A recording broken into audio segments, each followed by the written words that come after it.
আমাদের প্রিয় মাতৃভূমি বাংলাদেশ খুব সেনসিটিভ এন্ড ক্রুশাল একটা টাইম পার করছে। আমরা আমাদের প্রিয় মাতৃভূমির জন্য আজকের কেপ টাউনের বাইতুল কুদস মসজিদ থেকে, মসজিদুল কুদস থেকে দোয়া করি, আল্লাহ তাআলা আমার প্রিয় মাতৃভূমি বাংলাদেশকে হেফাজত করুন। যেটাতে আমার দেশের কল্যাণ, যেটাতে আমার দশের কল্যাণ, আল্লাহ তাআলা সেই ফয়সালা করুন। বাংলাদেশে চাকরির বাজার মন্দা, ব্যবসা করতে গেলে অনেক ঝক্কি ঝামেলা, নিরাপত্তা, এটা সেটা অনেক কিছু বিবেচনা করে আমাদেরকে থাকতে হয়। তার বিপরীতে এখানে আল্লাহ তাআলা আপনাদেরকে প্রতিষ্ঠিত করেছেন। অনেকে এই দেশের ন্যাশনালিটি পেয়েছেন, সাউথ আফ্রিকান ন্যাশনালিটি পেয়েছেন। তারপর ব্যবসায় আপনারা ভালো করছেন, রিজিকের 10 ভাগের 9 ভাগ আল্লাহ ঢুকিয়ে দিয়েছেন ব্যবসার ভিতরে, আলহামদুলিল্লাহ। তো দেশে যারা স্ট্রাগল করছে তাদের তুলনায় তো আমরা অনেক ভালো, কি বলেন? আপনাদের কোনো কমপ্লেইন নাই তো? সব সময় কি বলবেন? আলহামদুলিল্লাহ বললে আল্লাহ তাআলা নিয়ামত আরো বাড়িয়ে দিবে। আমি প্রাণ ভরে আপনাদের জন্য দোয়া করি, আল্লাহ তাআলা আপনাদের রিজিকে বারাকা দান করুক, আল্লাহ তাআলা আপনাদের স্বাস্থ্যে বারাকা দান করুক, আপনাদের কর্ম প্রচেষ্টা, আপনাদের অ্যাক্টিভিটি, আপনাদের এনগেজমেন্ট আল্লাহ তাআলা বারাকা দান করুক। প্রিয় ভাইরা, সূরাতুল হুজুরাতের 10 নম্বর আয়াতে আল্লাহ তাআলা বলছেন, ইন্নামাল মুমিনুনা ইখওয়া। আল্লাহ বলেন বিশ্বাসীরা ভাই ভাই, মুমিনরা ভাই ভাই। আমরা মুমিনরা কি ভাই ভাই? এটা ফিল হয়? হ্যাঁ, এটা ফিল করতে হবে, শুধু মুখে বললে হবে না। আমরা কিন্তু ভাই ভাই, উই আর ব্রাদার্স ইন ইসলাম। ইন্নামাল মুমিনুনা ইখওয়া, বিশ্বাসীরা ভাই ভাই। ফাসলিহু বাইনা আখাওয়াইকুম। আর এই ভ্রাতৃত্বের মধ্যে যদি কখনো টানাপোড়েন হয়, বোঝাপড়ায় সমস্যা হয়, বিরোধ হয়, তাহলে মিলমিশ করে দিও তোমরা, সেটা আপোষে মীমাংসা করে দিও। আদেশটা কার? আওয়াজ করে বলুন না, আদেশটা কার? বিশ্বাসীরা ভাই ভাই। এই ভ্রাতৃত্বের বন্ধনে যদি কখনো বোঝাপড়ায় ঝামেলা হয়, বিরোধ হয়, বিবাদ হয়, আপোষে মীমাংসা করে দিও, মিলে যেও। আর ওয়াত্তাকুল্লাহ, আল্লাহকে ভয় করো, লাআল্লাকুম তুরহামুন, তাহলে তোমরা অনুগ্রহ প্রাপ্ত হবে। এই আয়াতটাকে ঘিরে কিছু বার্তা আজকে এই কেপ টাউনের এই প্রোগ্রামে আমি শেয়ার করব ইনশাআল্লাহ। তাহলে প্রথম মেসেজ হচ্ছে আমরা ভাই ভাই, উই অল আর ব্রাদার্স।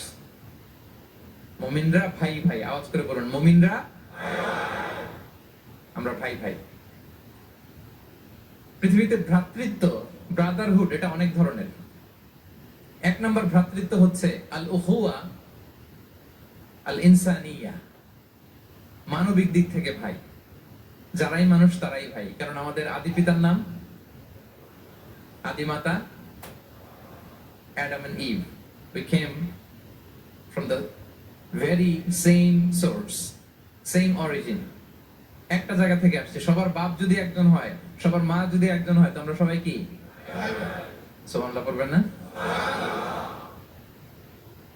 তাহলে ভ্রাতৃত্বের একটা রূপ হচ্ছে আল উখুয়া আল ইনসানিয়া, মানবিক দিক থেকে ভাই। সেই হিসেবে হিন্দু আমার ভাই, খ্রিস্টানও আমার ভাই, বৌদ্ধ আমার ভাই, নাস্তিক আস্তিক সবাই আমার ভাই। এটা হলো ভ্রাতৃত্বের একটা ধরন। ভ্রাতৃত্বের আরেকটা ধরন হচ্ছে আল উখুয়া আন নাসাবিয়া, বংশীয় ভাই, বংশের সম্পর্ক বা রক্তের সম্পর্ক। যেমন আমার চাচাতো ভাই, খালাতো ভাই, আরো ক্লোজে গেলে আমার আপন ভাই, মায়ের পেটের ভাই, এক রক্তের ভাই, ঠিক কিনা বলেন? এটা গেল 2 নাম্বার, এটা রক্তের সম্পর্ক। একটা হচ্ছে মানবিক দিক থেকে সম্পর্ক ভাইয়ের, সবাই ভাই ভাই। আরেকটা হচ্ছে বংশীয় বা রক্তের সম্পর্ক, আমার সিবলিং, শাকিক, আমার আপন ভাই। 2টা গেল। 3 নাম্বার হচ্ছে আল উখুয়া দ্বীনিয়া, দ্বীনি ভাই। আর আমরা এটা নিয়েই কথা বলছি, আল উখুয়া দ্বীনিয়া। ইন্নামাল মুমিনুনা ইখওয়াতুন, মুফাসসিরিন ইকরাম বলেছেন ইয়ানি ইখওয়াতুন ফিদ-দ্বীন। মুমিনরা ভাই ভাই হচ্ছে 3 নাম্বার সেন্সে, আমরা দ্বীনি ভাই। আমি আপনাদের কাউকে দেখি নাই, আমাকে হয়তো সোশ্যাল মিডিয়ায় দেখেছেন, কিন্তু সরাসরি হয়তো দেখেন নাই। কিন্তু এই যে আমাদের ভ্রাতৃত্ব, এটা দ্বীনি ভ্রাতৃত্ব, দ্বীনি ভাই। আমরা কি ভাই? এবং ইন্টারেস্টিংলি এই দ্বীনি ভাই বা দ্বীনি ভ্রাতৃত্ব আগের 2টার চেয়ে মজবুত। কখনো কখনো এটা রক্তের সম্পর্ককেও ছাড়িয়ে যায়। সুবহানাল্লাহ পড়েন। বদরের যুদ্ধে এই পাশে কুরাইশরা মানে মুশরিকরা, এই পাশে মুমিনরা। এমনও হয়েছে রাসূল সাল্লাল্লাহু আলাইহি ওয়াসাল্লামের পক্ষে মুমিনদের ওখানে এক ভাই আর আবু জাহেলের সাথে আরেক ভাই, দ্বন্দ্ব সংঘাত। এই ভাই ওই ভাইকে হত্যা করেছে দিনের কারণে। তার মানে দিনী ভ্রাতৃত্ব এটা এত মজবুত, এটা মাঝে মাঝে রক্তের সম্পর্ককেও ছাড়িয়ে ছাপিয়ে উপরে উঠে যায়। আল্লাহু আকবার।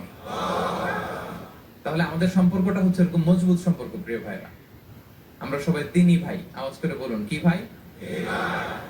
এবং আমাদের দৃষ্টান্ত দিয়েছেন বিষ্ণু ইসলাম। তিনি বলেছেন, তোমরা সবাই দিনী ভাইয়েরা সবাই মিলে এক দেহ এক প্রাণ।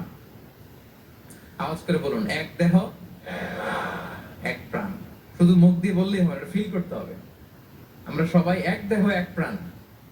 বিষ্ণু বলেন, মাসালুল মুমিনিনা ফি তাওয়াদ্দিহিম ওয়া তারাহুমিহিম ওয়া তাআতুফিহিম মাসালুল জাসাদ। মুমিনদের ভালোবাসা সম্পর্ক, এটা দৃষ্টান্ত হচ্ছে পারস্পরিক ভালোবাসা সম্পর্ক হচ্ছে কামাসালিল জাসাদ। এটা একটা দেহের মতো। আমরা সবাই মিলে এক দেহ। দেহের কোনো অঙ্গ যদি ইনজুর্ড হয়, সারা দেহ যেমনি কষ্ট পায়, বিশ্বের কোথাও আমার কোনো দিনী ভাই যদি কষ্ট পায়, আমাদের প্রত্যেকের হৃদয়ে রক্তক্ষরণ ঘটে। চিল্লায় বলেন ঠিক কিনা? আপনার পা কেটে গেছে, এখন আমরা কি এরকম ভাবি যে পা গেছে তো কি হয়েছে, পাই না, কষ্ট পাবে, সারা দেহ তো ওকে। ব্যাপারটা কেমন? দেখবেন পা কেটে গেলে রাতে ঘুম আসে না, ওইটার ব্যথায় জ্বর চলে আসে। এরকম আসে না? নাই? এই জন্য বিষ্ণু ইসলাম বলেছেন, মাসালুল জাসাদ, একটা দেহ, দেহের এক অঙ্গ ইনজুর্ড হলে যেমনি সারা দেহ কষ্ট পায়, পুরো দেহটা রাত জেগে থাকে, জ্বর এসে যায়, তেমনি গোটা বিশ্বের কোন প্রান্তে, কোন জনপদে, কোন এলাকায় কোন মুসলিম ভাইয়ের যদি কষ্ট হয়, সেটা আমাদের হৃদয়ে যেয়ে লাগে। ঠিক কিনা বলেন? ফিলিস্তিনের ভাইরা যদি কাঁদে, আমাদের ভালো লাগে? কাশ্মীরের ভাইরা যখন গৃহহীন হয়, আমরা এটা সহ্য করতে পারি? মিয়ানমারে আমার মুসলিম ভাইরা যখন নির্যাতিত হয়, আমরা কি এটা মেনে নেই? কারণ এক দেহ এক প্রাণ। আওয়াজ করে বলুন, এক দেহ এক দেহ। এটা মনে রাখতে হবে, আমরা এক দেহ এক প্রাণ। এবং বিষ্ণু ইসলাম বলেছেন যে আমাদের সম্পর্কটা হচ্ছে রোহামা উবাইনাহুম,